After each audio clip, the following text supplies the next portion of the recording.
have to win. We both just have to lose. Hey, welcome back to ScreenCrush. I'm Ryan Airy, and this is all of the Easter eggs, references, and little things that you might have missed in the new trailer for Ant-Man and the Wasp, Quantumania. Guys, Ant-Man is screwed. You're thinking, people gonna die? I think Scott Lang is gonna die in this movie. I'm surprised R.I.P. Ant-Man isn't trending already, and I'll explain why I think he's gonna die a little bit later. And also, this trailer seems to confirm some theories that we've had about how Kang connects to Shang-Chi, the Eternals, Ms. Marvel, Loki, and how it is all connected. So, let's break this thing down. Now, right off the bat, this is a much darker trailer than we're used to seeing in Ant-Man movies. We have the foreboding music, the shot at sunset to say that the sun is setting on Scott's time as Ant-Man. Reminds me a lot of the first trailer for Age of Ultron. I'm gonna show you something beautiful.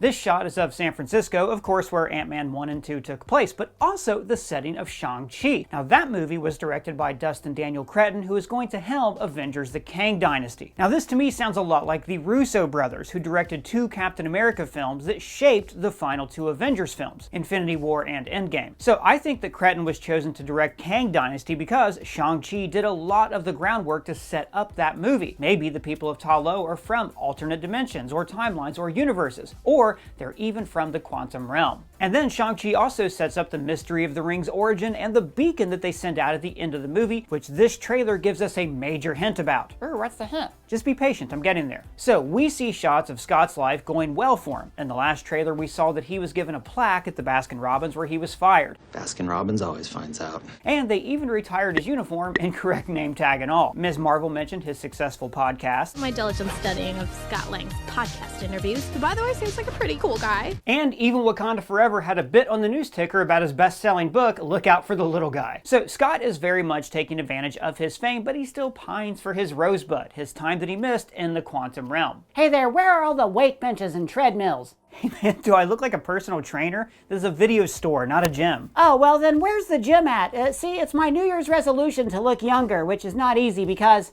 I'm losing my hair. Wait, man, if you're losing your hair, don't go to a gym. You should make it your resolution to do what I do and use Keeps. They're the sponsor of this video. You won't believe how many guys start losing their hair, but then they put off doing something about it. Do me a favor, go like this. I think I got something in my teeth.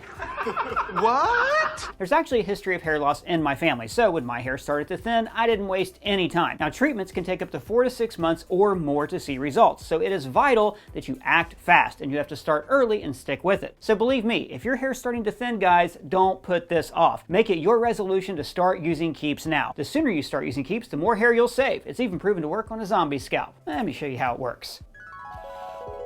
Now massage that in for a while. You got it, tall person. Keeps stopped my hair loss right in its tracks, and they have more 5-star reviews than any of their competitors, and that is why hundreds of thousands of men trust Keeps for their hair loss prevention medication. So guys, look, if you're noticing that you're losing your hair, don't ignore it or hope it goes away. Do something about it, because hair loss stops with Keeps. To get a special offer, go to keeps.com/ScreenCrush or click the link in the description. That's KEEPS.com/ScreenCrush. Now back to what I was saying. Kang narrates, You're an Avenger.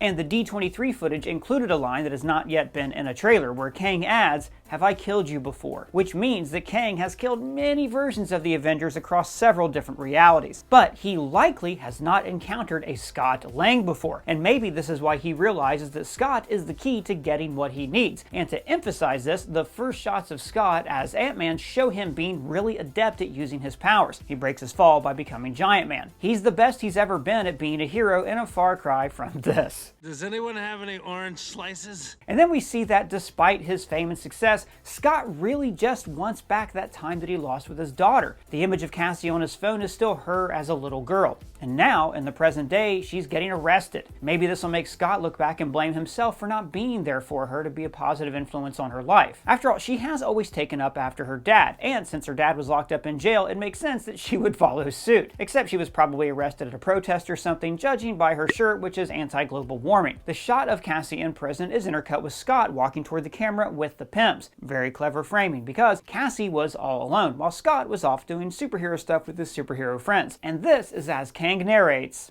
But you've lost a lot of time. Yeah, but what does Kang mean by that? It lost time. Well, first of all, let me explain who Kang is in the comics, because that will help you to understand who he is in this movie. We have made a lot of theory videos about Kang and the MCU, asking what he wants Scott to steal for him in the quantum realm, is his origin tied to the Fantastic Four, and theorizing on how he actually connects to the Ten Rings and Kamala Khan's bangle. We've done this because Kang is a great character. He's actually my third favorite Marvel villain of all time, behind Doctor Doom and Magneto. That's better than Thanos? And the comics, Thanos is mostly one-dimensional. I mean, he loves death, that's his thing. He did have an introspective period in the 90s, but now that's mostly done. Whereas Kang has always sparked my imagination because I love time travel stories, and I love how the MCU is using Kang's time travel origins to expand him into a true multiversal villain. So in the comics, Kang is a descendant of Reed Richards named Nathaniel Richards from the 31st century, just like in the MCU. As a teenager, he was often bullied by his classmates, which led to a lot of buried resentment and a need to prove himself. But here's the thing, Kang was not always an evil person. In fact, when he was a teenager, he actually traveled back to the 21st century and became a superhero called Iron Lad, and he was a founding member of the Young Avengers. The Young Avengers, of course, are slowly being set up in the MCU right now. When Nathaniel realizes he's going to grow up to be evil, the Young Avengers change his future so he never becomes Kang. But this makes everything like way worse, like the alternate timeline in Back to the Future 2 worse. So Nathaniel makes the decision to go off into the future with his older evil self so he can eventually become Kang the Conqueror. Now, the 31st century is kind of awesome. It's very peaceful, utopian, all like Star Trek and stuff.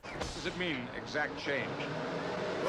And Nathaniel is bored out of his mind. He has nothing left to discover, no challenges to overcome. So he tinkers with Dr. Doom's old time travel platform and travels back to ancient Egypt, where he becomes a pharaoh named Rama-Tut. And the entire Sphinx was actually hiding his super sci-fi headquarters. Now, one note about time travel in the comics. Just like in the movies, time traveling does create a branching timeline universe. Ben Grimm discovered this when he traveled back in time to cure himself from being the Thing, but it failed to change him in the present day. And this One Thing storyline actually set the stage for Kang's 50-year history in the comics. The Fantastic Four travel back to ancient Egypt and defeat Rama-Tut. So Kang takes his time machine into the future or the past or wherever he wants to go, but every single time he travels, he creates a new variant of himself. So the Marvel multiverse is filled with thousands of Kangs, all bored out of their minds and trying to conquer all of time and space. There were so many of them, in fact, that they actually formed a governing body called the Council of Kangs. Like in Rick and Morty. How is this a fair trial? Our lawyer is a Morty. It's not fair. You have no rights and he's not a lawyer. We just keep him here because he's fun. Yes, the Council of Ricks and Rick and Morty is a parody of the Council of Kangs or the Council of Reeds from the Ultimate Universe. Now, along the way, Kang ends up in the 40th century where he falls in love with a princess named Ravonna Renslayer, and we met her in the show Loki. So in the comics, she sacrifices her life to save Kang. Eventually, he does resurrect Ravonna. Like I said, long story, you don't need to know that for now. Now, Chronopolis, though, is very important. That's the quantum realm city that we've seen in the Ant-Man trailers. Now, in the comics, it's not in the quantum realm, which is called the microverse in the comics. The Chronopolis is more of a part of this fabric of space-time, sharing borders with the domain of Eliath, the TVA, and the realm of the Congress of Realities. So Kang, several times, tries to conquer all of time, and he is thwarted by the Avengers and by Dr. Doom, who wants to conquer everything all for himself. Eventually, Kang grows older and becomes another villain called Immortus, though at first we're made to think that Immortus is a good guy. He even performs a wedding ceremony between Mantis and the Swordsman. Yep, these two are married in the comics. Immortus, like Kang, also wants to conquer time and space, but he's always at odds with his younger self. This is like how He Who Remains was trying to prevent a reality where his variant would become Kang the Conqueror. If you think I'm evil, well, just wait till you meet my variants. Now, there are a couple Immortus stories that the MCU might adapt. One is when he mind-controlled the Scarlet Witch because she is a Nexus being, basically a person who is a constant in every reality. Her ability to see into the multiverse and dreamwalk would also make Wanda an important target for Kang in the MCU. And there is another extremely weird, very fun story called Avengers Forever, written by Kurt Busiek and Roger Stern and penciled by Carlos Pacheco. The book features Avengers from several different timelines all teaming up to fight Kang. In fact, that would be a really cool movie for the MCU to adapt. Imagine like Deadpool with Andrew Garfield's Spider-Man, Chris Evans' Human Torch, Nick Cage's Ghost Rider. They're in Daisy Johnson, and I'd watch that. Heck yeah, high five.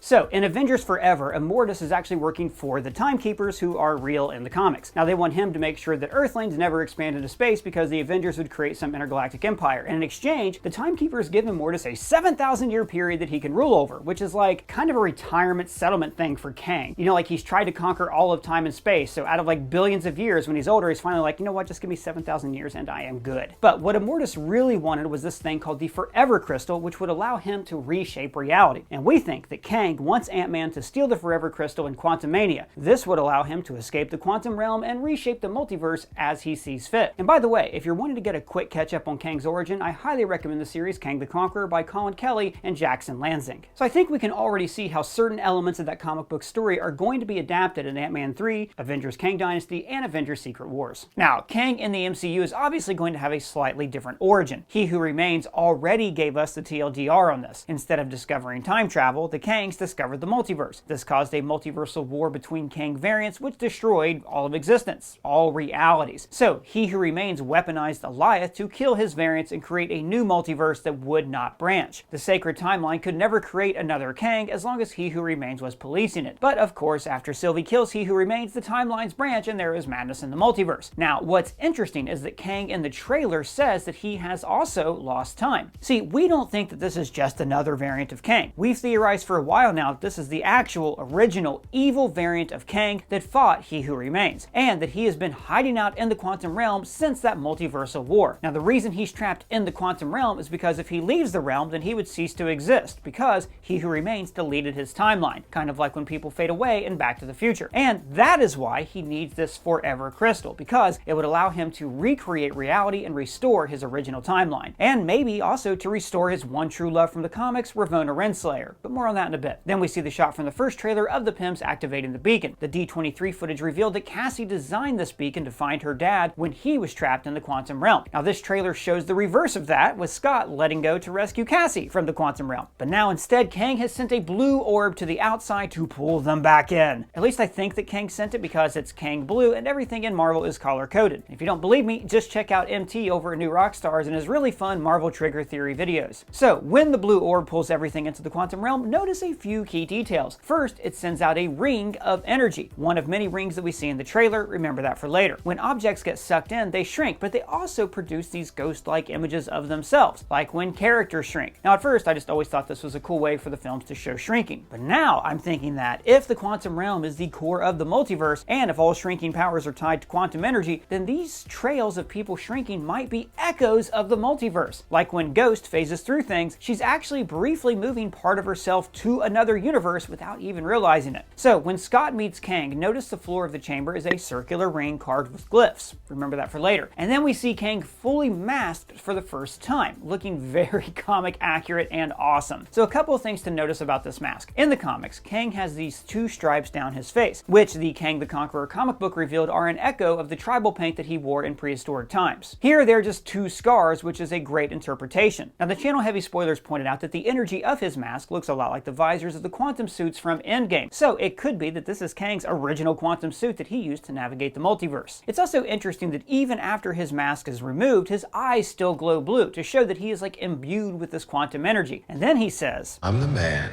who can give you the one thing you want: time. Now, in the comics, Kang is Master of Time, so hey, he's got plenty to spare, just as the Marvel logo becomes Kang Neon Blue and we see Chronopolis. So in the comics, Chronopolis is Kang City, his base of operations. It actually borders the part of space-time controlled by the TVA and the domain of Alioth. That's the cloud dog we saw in Loki. Now, we actually saw Chronopolis in Ant-Man and the Wasp right here. Notice that everything in Chronopolis is circular, made of rings. So in this shot, we can see that it doesn't actually look like it's inside of a dome, but more like it covers the entire inside of an orb, like the ship at the end of Interstellar. The center of Chronopolis is a large gaping hole with pulsating orange energy coming out of it. Again, if everything in Marvel is color-coded, then orange is reminiscent of the TVA, Ms. Minutes, and the Soul Stone. I think the Ms. Minutes is actually going to appear in this movie, and I'm going to talk about that just a little later in the video. I think this orange vortex is the gateway to the Forever Crystal, and that Scott possesses some unique ability to obtain it for Kang. Janet says, I can rewrite existence and shatter timelines. Now, I don't think that Kang has the power to do this right now. I think they cut off the beginning of her sentence, which would say, with the crystal, he can rewrite existence. Now, just a reminder here, in the show Loki, Ms. Minutes gave an explanation of variant timelines. Basically, whenever somebody makes a different decision, they create an alternate universe. So, when the Avengers time traveled in Endgame, they essentially created at least 4 separate universes, not counting all the ones that their new Loki created. So, when Janet is talking about creating a new universe and rewriting time, that's what she means. Remains. Isn't that what He Who Remains did in Loki? No, not quite. So He Who Remains didn't exactly like remake reality, it's more like he pruned it. He used Elias to destroy anyone who would have created Kang the Conqueror. Now this Forever Crystal, if that's what it is, would allow Kang to basically dry erase all of existence and create his own brand new timeline where he rules. But what's interesting about the ending of Loki is that it established that the MCU is actually in a time loop. He Who Remains let himself die, which splintered the multiverse. He even tells Sylvie,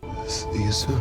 because he knows that they're going to end up right back here. It's also why Mobius says, And it happens again and again and again. even the sacred timeline was just a single loop. Basically, the splintering of the timeline is going to create a multiversal war, which will create Kang, which will create He Who Remains, who's going to stop the war and then recreate the sacred timeline, and the whole thing's going to start again. In the show Loki, this was all part of the show's larger question about fate versus free will. And we also see the recurrence of loops and rings all through this trailer and in the quantum realm. But it looks like Kang is actually trying to completely break this loop and control everything for himself. Now, we theorized that the quantum realm is the bedrock of the multiverse, the place where all timelines stem from. This is why the Avengers needed it for time travel. It's like to travel to different branches of a tree by going through the trunk. So, back to the trailer. We see this shot.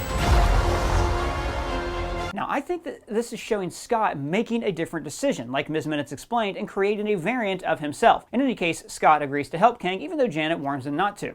You cannot trust him. Now, Janet knows Kang from her time in the quantum realm before. And you know, like the last trailer used Elton John's Goodbye Yellow Brick Road for the soundtrack. I think this was setting up that Kang is like the Wizard of Oz. He traveled to a magical realm from our reality, then built a city and became a leader of this world. Scott is like Dorothy, being sent on a quest to appease the wizard. But Janet would have been trapped here with Kang. Maybe they even worked together for a time. Maybe he's the reason why she was out wandering the wastelands in Ant-Man and the Wasp. So she knows how dangerous he is. So these blank-faced people serving Kang in the comics are called the Pythians. And here in this shot, we also see, here he is, Modoc. What's a Modoc? Ah, Doug, Modoc, he's just the best. He's the kind of weird supervillain that we never thought we would have gotten in a movie back in the 2000s. He's one of these villains who's like super weird, never been like a top tier guy, but like totally unique and fun to read. In the comics, he was a scientist named George Tarleton who worked for Advanced Idea Mechanics, or AIM. You remember them from Iron Man 3. Yeah. So AIM scientists experimented on him, growing his brain way too large, resulting in this ridiculous looking body, and that is why he always uses a floating chair. Modoc was originally named Mechanized Organism designed only for computing, but after he turned evil, this was changed to for killing. But in these movies, Modoc is going to be Darren Cross, the villain Yellow Jacket from the first Ant-Man, and I love this change. For one thing, it ties this trilogy together very nicely. Remember when Scott put the disc on Cross, he shrank into the quantum realm just one body part at a time, resulting in him being distorted when he is in the quantum realm. So it looks like here that he serves Kang. Maybe he even helped him build Chronopolis. And later we do see him with this full evil mask on, and I really hope that this particular villain escapes into the real world and wreaks havoc on the greater MCU. Or since the MCU loves to nerf their villains, maybe now he's just a nice guy and he'll apologize to Cassie for almost killing her. So as Scott starts to think about what he's lost, we flash back to him at Cassie's birthday party back from Ant-Man 1, just as he's landing in a place with all these weird tendrils. Now later in the trailer we see a door on one of these, so I think these are actually houses. Maybe the houses of the rebels that Janet meets in the previous trailer. In other words, these are the people who will potentially be the uprising against Kang's rule in the quantum realm. Notice the camera is always turning here, like in this shot, and the one where Janet is riding the Stingray. It's a cool way of indicating the balance of power is being upset, and that the rules are being rewritten as the MCU is thrown off its axis. Now we see lots of shots in both trailers of Janet with her family, just as Scott is with Cassie. I think this is because they all land in different places and it takes a while for them to find one another. Scott and Cassie encounter Kang first. Who are you? I'm the man who can give you the one thing you want. Time. Now then we get this epic shot, which is millions of Scotts all trying to get this crystal object inside the rotating rings. This is whatever Kang needs Scott to steal, and I'm just going to keep calling it the Forever Crystal. The channel Heavy Spoilers had a cool theory that this is all of the different Ant-Men from different realities trying to help different Kangs. But I'm going to say these are all variants of this one Scott, trying to help him reach this crystal. A little later in the trailer, we see him aim at it, like he's trying to shoot a disc between the revolving rings so he can shrink the crystal and bring it to Kang. And maybe this is why Kang needed Scott's help, because he had to shrink the crystal to remove it from the rings. Then why wouldn't Kang just steal Scott's suit and use it himself? Well, maybe if Kang were to approach the rings himself, then they would erase him out of existence because, like Dante, he's not even supposed to be here today. I'm not even supposed to be here today. What? Because he's not supposed to be here because his timeline was eradicated. Oh, okay, yeah, go on. That's a good reference. Thank you. High five. Anyways, this is where we get a real good look at the rings around this crystal. Notice they are covered in these glyphs. Similar glyphs appeared on the 10 rings and in the Eternal ship, and also the Eternal's tech was also focused on the creation of rings and loops. And this is also similar to Kamala Khan's bangle, which again was found in a temple of the 10 rings. Now, add into this that the crystal is orange, like the 10 rings energy and Ms. Minutes, and I'm starting to see lots of connections. Remember, Loki ended with Ms. Minutes kind of revealing that she worked for someone else. I know, but he thinks this'll be more useful. Who? Happy reading. It's implied that she was working for Kang all along, and that would be possible if Kang was hiding out in the quantum realm, which is why I think we'll see Ms. Minutes appear in this movie, along with Ravonna Renslayer, because Ravonna went off in search of the real power behind everything. Where are you gonna go? In search of free will. And that real power would have been Kang. But I also think that this version of Kang is partially motivated by his love for a variant of Ravonna Renslayer. So imagine that this version of Kang fell in love with the version of Ravonna in his reality. Then He Who Remains erased that reality. So part of Kang's motivation, as we've theorized in a past video, could be simply to restore the woman he loves. This would make him a lot more of a nuanced villain than just if he's trying to conquer reality. And I think this is all going to tie into Kang's scars. In the comics, the ceremonial paint that young Kang wore was given to him by a version of Ravonna. He wears it as part of his mask to remember her. So what if, in the MCU, these scars are also from the day that he lost his Ravonna? This would be a constant reminder of why he fights, but it would also give him a similarity to the greatest all-time comic book movie villain. You wanna know how I got these scars? Heath Ledger's Joker is constantly changing the story of how he got his scars. Maybe he doesn't even know the real story anymore. And this version of Kang might have also lost thousands of Ravonnas across different timelines and the multiversal war, so he may not even be sure what battle gave him his iconic scars. So, back to these rings. I think that whoever made the 10 rings also made this device that protects the crystal. And in turn, this became the bedrock of all of the multiverse and led to the creation of the Celestials, who of course create suns and galaxies. So remember that the 10 rings were blue when Wenwu used them, but orange when Shang-Chi used them, implying that blue energy is bad and orange is good. So if Kang does get this crystal, I'm assuming that it will turn blue. But who built the rings? Who is this hidden protector of the forever crystal? I think the people who built the rings are the Avengers. Now do you say what now? Okay, so if this entire thing exists on a time loop, then it means that the Avengers eventually do defeat Kang in Avengers Kang Dynasty and Secret Wars. And the comic Secret Wars is all about the universe being destroyed and the multiverse being reborn. So what if the Avengers, when they were recreating the multiverse, also created these bands to protect the Forever Crystal? In fact, maybe these bands are actually enlarged versions of the 10 rings themselves. So Secret Wars could end with some version of Shang-Chi, the Eternals, Doctor Strange, Kamala Khan, Scott, everybody working together to build this structure. And then the whole MCU would really be on a giant time loop. Oh, that's trippy, man.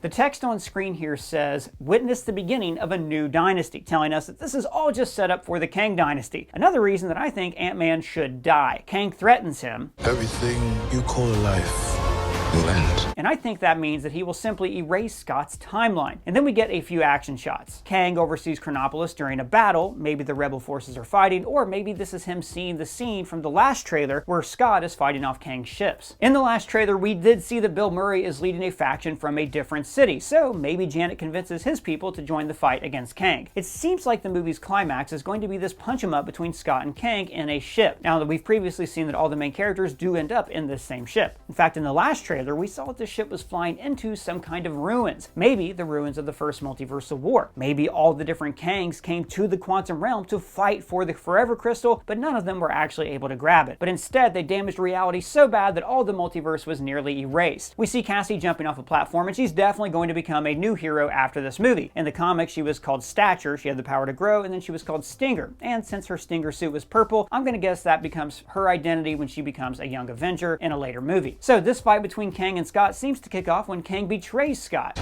We had a deal. He damages his armor, which only shows off Jonathan Major's guns, and as Kang kicks his helmet, notice that we get this POV shot showing the boot coming down on Scott's face. And then he drops his death sentence.